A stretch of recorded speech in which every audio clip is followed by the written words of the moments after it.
እንደምታስታውሱት ያዕቆብ ጭምት ነው። ከእናቱ ስራ አይወጣም። ኤሳው ዞር ዞር ይላል፣ አደንም ይሄዳል። ጠንከርከር ያለ ነገርም ጋር ፋይት ያደርጋል።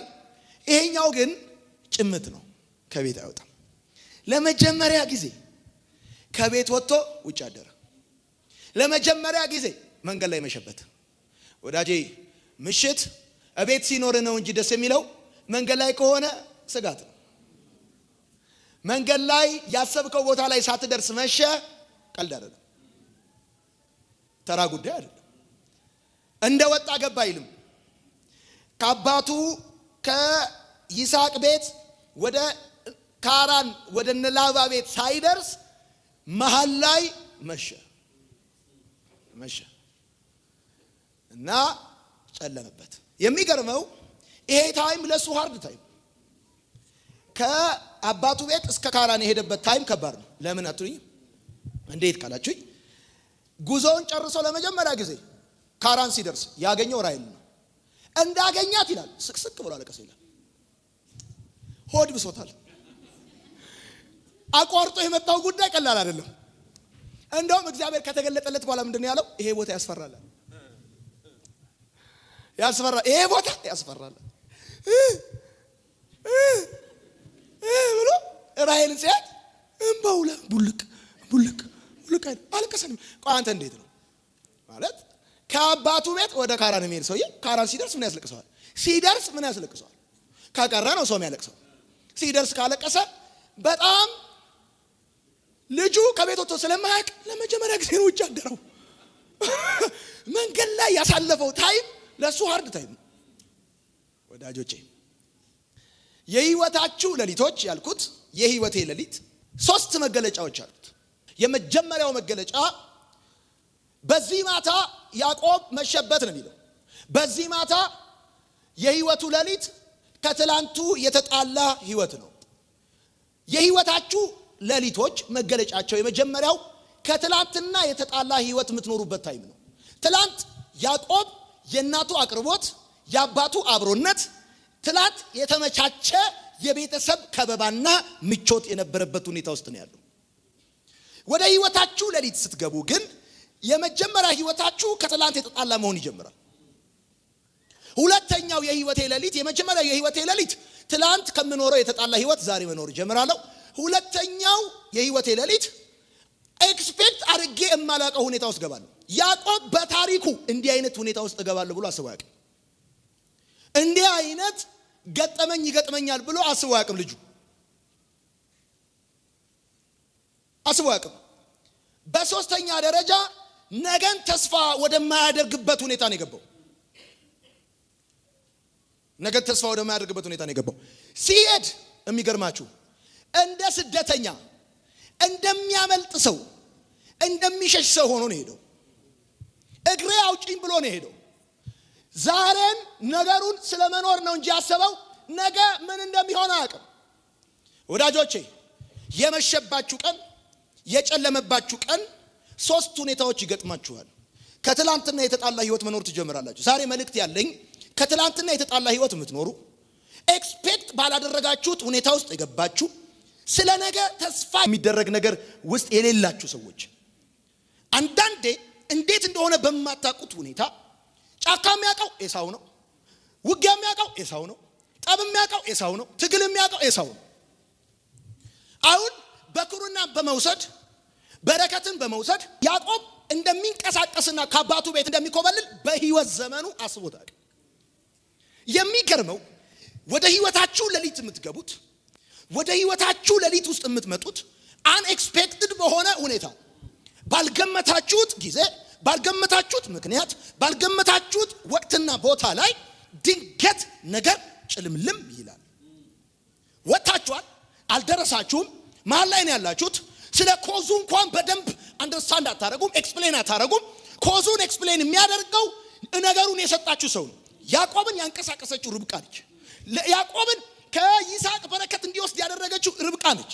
ስለ ጉዳዩ ዝግጅት እንኳን ያዕቆብ አልነበረው። አባት ኤሳውን ሊባርከው ነው። እኔ ኩክ አደርግልሃለሁ፣ እሰራልሃለሁ፣ ስለዚህ ግባና በረከቱን ውሰድ ብላ ያስገባችሁ እሷ ነች። እሱ ምንም ያውቀው ታሪክ የለም። ነገ ከእናቱ ቤት ወጥቶ ወደ ሜዳ ወጥቶ ድንጋይ ተንተርሶ እንደሚተኛ መንገድ ላይ እንደሚመሽበት የማያውቅ ልጅ ነው። መጽሐፍ በደንብ ኤክስፕሌን ሲያደርገው ጭምት ነው ይለዋል። ከቤት ወጥቶ የማያውቅ ልጅ ነው ይለዋል። ልክ እንደዚህ ሀድ ለሆነ ጉዳይ ኤክስፒሪየንስ ያሌላችሁ ሰዎች፣ ለከባድ ጉዳይ ኤክስፒሪየንስ ኖራችሁ የማያውቅ ሰዎች፣ ከቤት ወጣችሁ የማታውቁ ሰዎች፣ እንደው ጠንከር ባለ መልኩ ከሰው ጋር ተጣልታችሁ የማታውቁ ሰዎች፣ ጠንከር ያለ ጉዳይ ፌስ አድርጋችሁ የማታውቁ ሰዎች፣ ምክንያቱ ምን እንደሆነ በማታውቁት ነገር ግን እናንተ ሳትሆኑ እሱ ባወራችሁ ነገር ምክንያት ከምቾታችሁ ወጣችሁ አንኤክስፔክትድ የሆነ ላይፍ እየኖራችሁ ያላችሁ ኢቭን ከተንቀሳቀሳችሁ በኋላ አርፋችሁ የተቀመጣችሁበት ቦታ ላይ እግዚአብሔር ካወራችሁ ሁኔታ የተነሳ እግዚአብሔር አንቀሳቅሷችሁ ብዙዎቻችሁ ለማገልገል ስትነሱ ለማገልገል ምክንያት ሊሆናችሁ የሚችል ሪዝን እናንተ ጋር የለም። ሪዝኑም እሱ ነው፣ ሪዝኑም ከሱ ነው፣ ሪዝኑም በሱ ነው። ይሰማሉ የማወራው ነገር። ቤተክርስቲያን የመጣችሁት ለመዳን ነው እንጂ ለቤተክርስቲያን የመጣችሁት ከጨለማ ወደ ብርሃን ለመምጣት ነው እንጂ ላገልግል ብላችሁ እጅ አውጥታችሁ አይደለም። ግን ስትመጡ እንደዚህና እንደዛ አደርጋለሁ፣ ለብዙዎች በረከት አደርጋለሁ፣ እባርካለሁ ብቻ ሳይሆን ለበረከት አደርጋለሁ ይልና ይሄንን ነገር ከሰጠ በኋላ ያኔ የተባልከው ነገር፣ የተቀበልከው ነገር፣ የወሰድከው ነገር እንድትንቀሳቀስ ማድረግ ይጀምራል። ስለዚህ በህይወቴ ሌሊቶች ውስጥ እንዴት እንደገባው እንደው እንደ ሰው ቁጭ ብላችሁ ስታስቡት ያዕቆብ በዛ ታይም፣ ያዕቆብ በዛ ሁኔታ፣ ያዕቆብ በዛ ሰርከምስታንስ ውስጥ ሊገባ ምክንያት የሆነው ነገር ምን እንደሆነ አልተዘጋጀበትም። ቦታውን አያውቀውም። እንዲህ አይነት የውጭ ኤክስፖዠር ኤክስፒሪየንስ የለውም። እንኳን አይደለም ለእንደዚህ አይነት ነገር ፊልድ ሄዳችሁ ማጣቁ ሰዎች ማለት ነው። እና ሶስት ነገር ነው። አንደኛ ከትላንትና የተጣላ ህይወት መኖር ትጀምራላችሁ። አቤት ትላንትና ታጥቦልህ ከመልበስ አሁን አጥበህ ወደ መልበስ ብትመጣ ጥሩ ነው። እምታጥበው ወደ ማጣት፣ እምታጥበው ወደ ማጣት፣ ታጥቦልህ ከመልበስ የሞቀ ከመብላት አሁን ላይ አሙቀ መብላት ቁጥሩ ነው። ለማሞቅ የምትፈልገው ነገር ራሱ ወደ አለማግኘት። በተለይ ራእይ ያላቸው እግዚአብሔር ኮሊንግ የሰጣቸው ሰዎች ራእዩ መንቀሳቀስ ከጀመረ ልክ ጽንስ ወራቱን ጠብቆ እግርና እጅ ካወጣ በኋላ በእናቱ ማህፀን እንደሚንቀሳቀስ ልክ እንደዛ የእግዚአብሔር ጽንስ በውስጣችሁ መንቀሳቀስ ሲጀምር የመጀመሪያው የምትገቡበት ህይወት ከትላንት የተጣላ ህይወት ነው። ከትላንትና ፍጹም ቶታሊ አንድ አይነት ያልሆነ ህይወት ውስጥ ትገባላችሁ። ትላንት ጎበዝ ነበራችሁ፣ ትላንት ውጤታማ ነበራችሁ፣ ትላንት ፈጣን ናችሁ፣ ትላንት እንደዚህ ነበራችሁ። ራእዩ በእናንተ ውስጥ መንቀሳቀስ ከጀመረ በኋላ ግን እግዚአብሔር ወዳየላችሁ ነገር ወክ ማድረግ ከጀመራችሁ በኋላ ግን ከትላንትና የተጣላ ህይወት መኖር ትጀምራላችሁ። ይሄ ልጅ ለመጀመሪያ ጊዜ ውጭ አደረ። እናንተዬ ውጭ አደረ። ለመጀመሪያ ጊዜ ውጭ አደረ። ለመጀመሪያ ጊዜ ውጭ አደረ ልጅ ታውቃለህ ወይ? አታውቅም አንተ። ለመጀመሪያ ጊዜ ዩኒቨርሲቲ የተሸኘ ቀን ታስታውሳል? እናትህ ስታለቅስ ይላል። ዩኒቨርሲቲ እኮ እየተላከሉ ባይተው አድራሻ አለ፣ ትኬት ተቆርጦልሃል፣ ሻንጣ ሁሉ ዳቦ ቆሎ ተሰጥቷል። ለመጀመሪያ ጊዜ ከቤት ስትወጣ ቤተሰብ አንጀቱ ራሱ ተላቅሰ ነው የምትለያዩ። ጦር ሜዳ የምትሄድ ነው የሚመስለው፣ ዩኒቨርሲቲ የምትሄድ አይመስልም። ለመጀመሪያ ጊዜ ከቤት ወጥቶ አድሮ የማያውቅ ሰው ከቤት ሲወጣ ሆድ ይብሰዋል። ይሄ ልጅ ከቤት ወጥቶ አያውቅም። አምልጥ ተብሎ ነው የወጣው። እየሄደ እያለ ጭራሽ መሸ። ሳይደርስ መሸ። ምን አለበት ደርሶ ቢመሽ ገባው ብሎ አጎቱ ቤት ይገባል። አጎቱ ቤት ሳይገባ መሸ። ድሮም ለመጀመሪያ ቀን ነው ከቤት የወጣው። ሆድ ብሶታል። ጭራሽ ሲመሽ አስበዋል። ጭራሽ መሸበት። ከትላንት የተጣላ ህይወት ትኖራላችሁ። ብዙ አገልጋዮች እግዚአብሔር ራእይ ሰጥቷቸው ካንቀሳቀሳቸው በኋላ ከትላንት የተጣላ ህይወት ነው የሚኖሩት። ልክ ጴንጤ ሲሆኑ ወላጆቻቸው አናቃችሁም ካም በኋላ ልጅ አይደለም ምናም ብለው የተባረሩ ሰዎች ብትጠይቃቸው አማርጠው ከመልበስ እየጠበቁ ወደ መልበስ ይመጣሉ። ምክንያቱም ከዛ ተባረዋል። አገልጋዮችና ጴንጤዎች ቡድን ይገባሉ። ከዛን አገልጋዮቹ አንዱ ጠዋት ሸሚዙን ለብሶ ከወጣ አንተ እሱ እስኪመለስ መጠበቅ አለብህ። እንደዚህ የኖሩ አገልጋዮችን አውቃለሁ እኔ። እንደዚህ የኖሩ እየተጠባበቁ እየቀየሩ የሚወጡ ሰዎችን አውቃለሁ። በፍጹም በህይወት ገምተህ ማታውቀውን ህይወት መኖር ትጀምራለህ። ከትላንት የተጣላ መኖር ትጀምራለህ። ገምተህ ማታውቀውን ህይወት መኖር ትጀምራለህ። እንደዛ አይነት ሁኔታ ውስጥ ሆነ ነገን በፍጹም ተስፋ አታደርግም። አስበዋል። አማርጠህ ከመልበስ አሁን እየጠበክ እየለበስክ እንደዚህ ባለ ነገር ውስጥ ሆነ ስለ ነገ ምንድነው ተስፋ የምታደርገው? ምንም። ለምንድን ነው እግዚአብሔር የህይወት ሌሊት የሚፈልገው? ለምንድን ነው እንደወጣው ማያደርሰኝ? ለምንድን ነው እንደተነሳው ነገሩ ጋር ማልመጣው? በመሰረቱ ይሄ የኔ ሲዝን ጄነሬሽን ፍላጎት ነው። ወጣው ገባው ነው በቃ እንጂ አርፈ ምናምን አይሰራም። ይሰማል ወይ ማወራው ነገር? ያዕቆብ እንደወጣ ለምንድን ነው ያልገባው? እግዚአብሔር እነ ርብቃ ጋር እነ ይስሐቅ ጋር በነበረና ላባ ጋር ከመግባቱ በፊት መሃል ላይ ይፈልገዋል። እሱ ያቺ የህይወቱ ማታ እግዚአብሔር ዲቫይን አፖይንትመንት የያዘበት ጊዜ ስለሆነ ከዚህ በፊት ኖሮት የማያውቀው ህይወትም ቢሆን ዘሎ መሄድ አይቻልም። እሱና እግዚአብሔር ሲሪየስሊ ዲስከስ የሚያደርጓቸው ጉዳዮች አሉ፣ የሚያወሯቸው ነገሮች አሉ። ስለዚህ እግዚአብሔር ለምንድነው ወደ ህይወቴ ሌሊት እኔን ወደ ህይወቴ ሌሊት ኤክስፔክት ወዳደረኩት ህይወት ውስጥ የሚከተኝ? ለምንድነው እግዚአብሔር ከትላንትና የተጣላ ህይወት ውስጥ የሚከተኝ? ለምንድነው ነገን ተስፋ እስከማላደርግ ድረስ በሚያደርስ ሁኔታ ውስጥ የሚከተኝ ካልክ ትላንት ከነበርክበትና ነገ ከምትደርስበት ሁኔታ በፊትና በላይ መሀል ላይ አንተና እግዚአብሔር ብቻችሁን እንድትነጋገሩ ዲስከስ እንድታረጉ እግዚአብሔር ይፈልጋል። የሰማኝ ሰው ካለ አሜን ይበለኝ። ወይኔ ወዳልጠበቀው ፕሮግራም ወዳላስክለት ህይወት እግዚአብሔር ካስገባ እዛ ሲቹዌሽን ውስጥ እግዚአብሔር የሚፈልገው ጉዳይ እኔ ማወራው ለባለራዕይ ጄኔሬሽን ነው። እንደወጣ ማትደርሰው እንደ ጀመርክ ሰክሰስፉል ማትሆነው እንዳሰብክ አካል ማይዝልህ በሐሳብህና በአካል መካከል በእቅድህና በዴስቲኒ መካከል እግዚአብሔር ኳይት ታይም ከሱ ጋር እንዲኖር ይፈልጋል። ያንተና የሱ ጊዜ ብቻ እንዲኖር ይፈልጋል። ምክንያቱም ነገርየው ጋር ከደረስክ በኋላ ቢዚ ልትሆን ትችላለህ። ነገርየው ጋር ከመጣ በኋላ ራሔል ቢዚ ታረጋለች፣ ከብቶቹ ቢዚ ያረጋዋል። እዛ ውስጥ ከመግባት በፊት ማጃና ባታጋ የሰማኝ ሰው ካለ አሜን ይበል።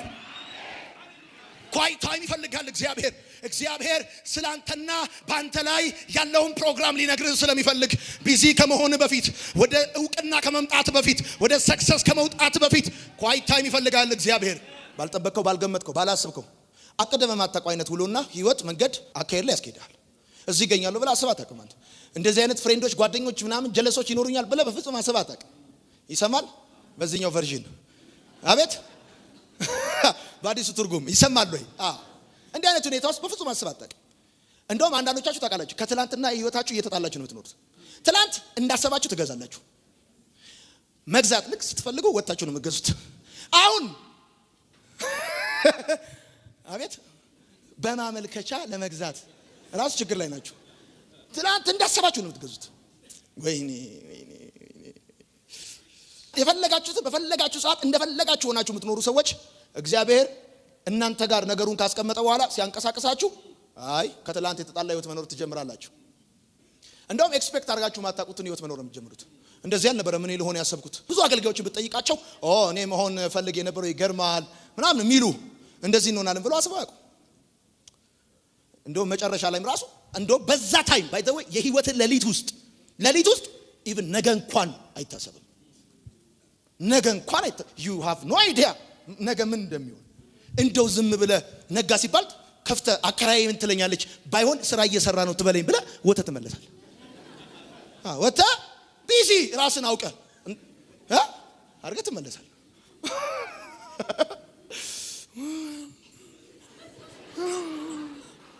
እዚህ ናይፍ ውስጥ እያለፉ ያሉ ሰዎች ናቸው የሚገባ ብራዘር።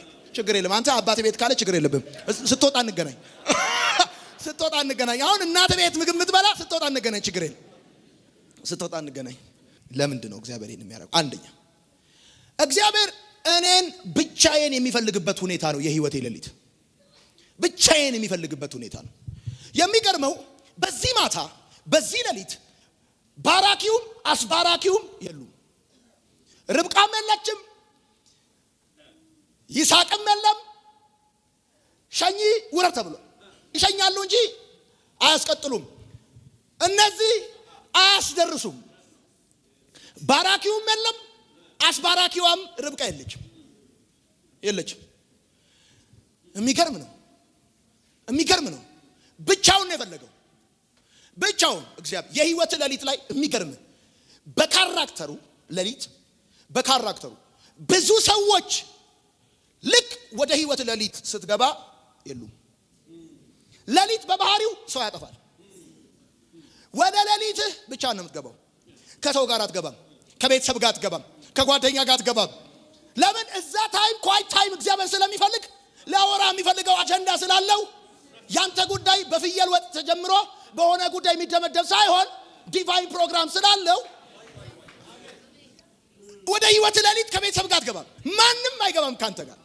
በባህሪው የህይወት ሌሊቶች ማንንም የማያሳትፉ አንተን ብቻ የሚያስገቡ ጉዳዮች ናቸው። የሚገርመው ነገር ልንገርህ፣ እግዚአብሔር በዛ ማታ ያዕቆብ ጋር መጣ። ሁሉ ነገር የሚጀምረው ከሰማይ ነው። ባይዘው ኤቭሪቲንግ የሚጀምረው ከሰማይ ነው። ሰማይ ተከፈተ። ልጁ ራእይ ሲያይ ሰማይ ተከፈተ። አሁን በደንብ አድርጋችሁ ስሙኝ። እግዚአብሔር ወደዛ ሁኔታ አይደለም የመጣው። በህይወት ሌሊት ውስጥ you have to know this ወደዛ ወደ አንተ ሌሊት አይመጣም። ያ ታይም እግዚአብሔር ከመጣ ለሁኔታው ቢመጣ ኖሮ ለያዕቆብ የሚያስፈልገው ቤት ነው። ለያዕቆብ የሚያስፈልገው ትራስ ነው። እግዚአብሔር ቤትም ይዞ አልመጣም፣ ትራስም ይዞ አልመጣም።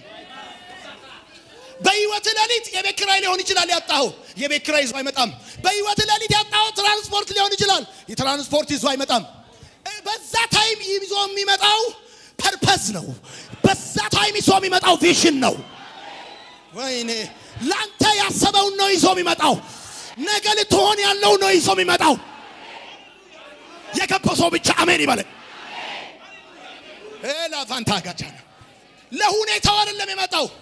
የሚገርመው እግዚአብሔር በህይወት ሌሊት ውስጥ ያንን ሁኔታ ስቴጅ አርጎት ይመጣል እንጂ ያንን ሁኔታ ፋይናል አርጎት አይመጣም፣ ኬስ አርጎት አይመጣም።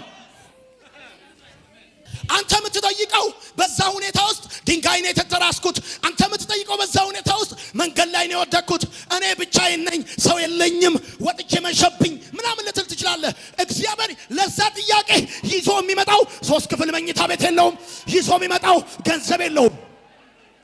አንተን ከመሸብህ ሁኔታ እዛ ሁኔታ ውስጥ እንድትገባ ያደረገ እግዚአብሔር በአንተ ህይወት ያቀደው እቅድ ስላለ እንጂ ቤተሰብ ስለሌለ አይደለም። ቤተሰብ ስለሌለ አይደለም። ከሞቀ ሁኔታ ያወጣ የቤተሰብ ማጣት ሳይሆን የእግዚአብሔር ፐርፐስ ነው። ከትላንት ምቾት ያወረደ ከትላንት ነገር ይዝቅ ያደረገ ዕውቀት ማጣት አይደለም፣ ችሎታ ማጣት አይደለም። አንድ ባንተ ህይወት ላይ እግዚአብሔር ያቀደው ጉዳይ ስለነበረ ነው። እየሰማኝ ያለ ሰው አለ ወይ? yes ስለዚህ ወደ ህይወት ሌሊት ስትገባ ትላንት ትተህ የመጣውን ቤት ለምንድነው አሁን ይዞ ለሚመጣው? ትላንት ትተህ የመጣውን ጉዳይ ለምንድነው አሁን ይዞ ለሚመጣው? የሚገርም ነገር ልንገርህ። እግዚአብሔር ካንተ ጋር ኳይታ የሚፈልገው ማንም ወደማይመጣበት ቦታ መካከል ላይ አድርጎ ነው።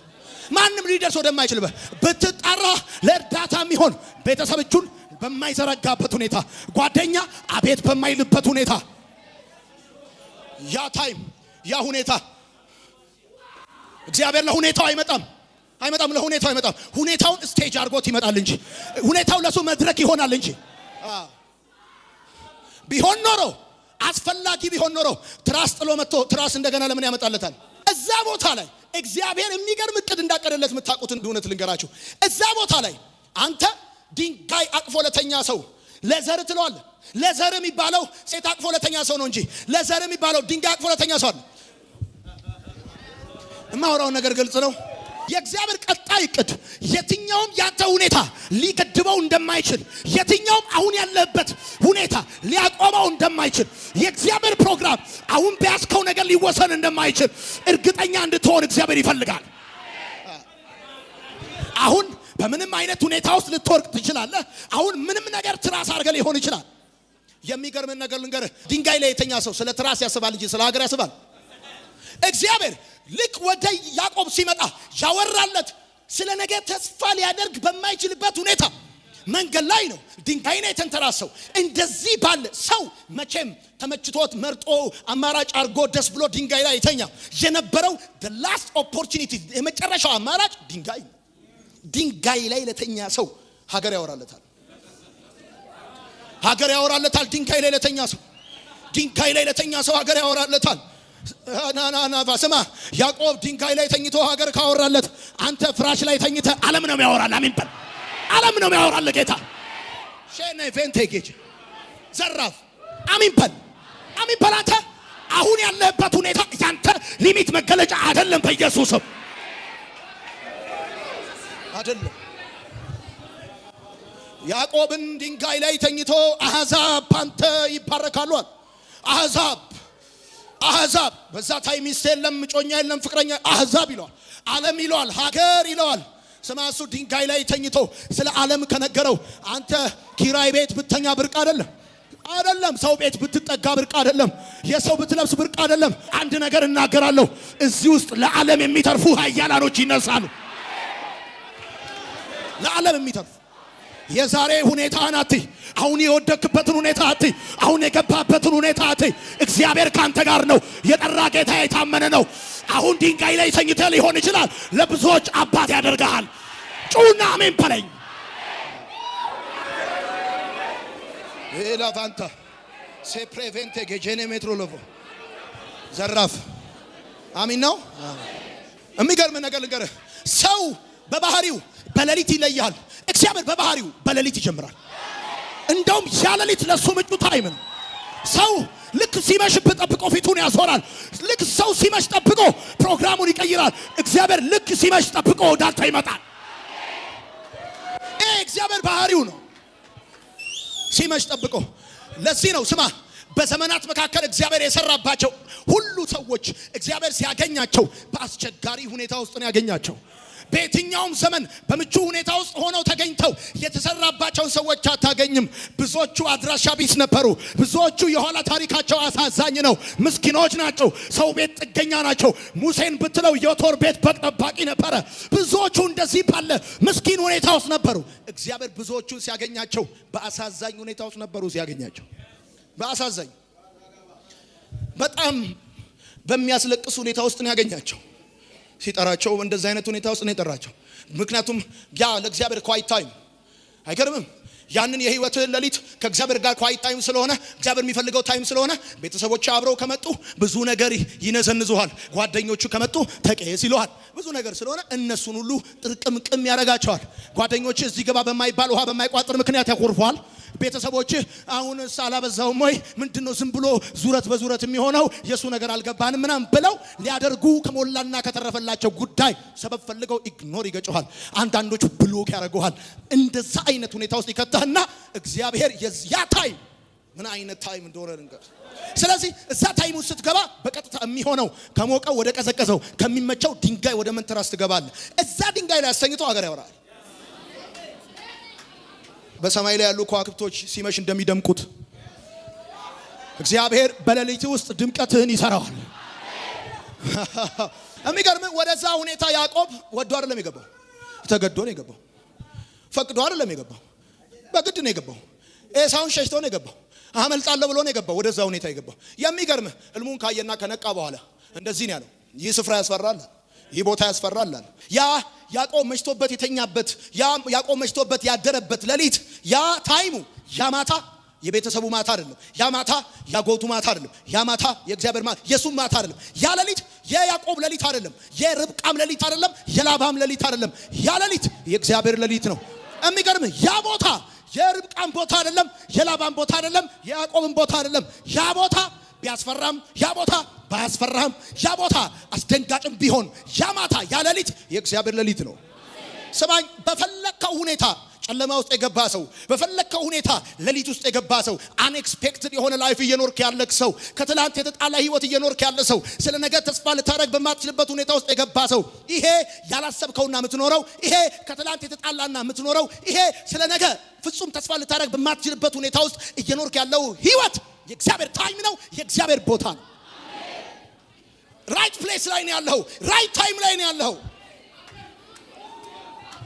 ራይት ታይም ላይ ነው ያለው።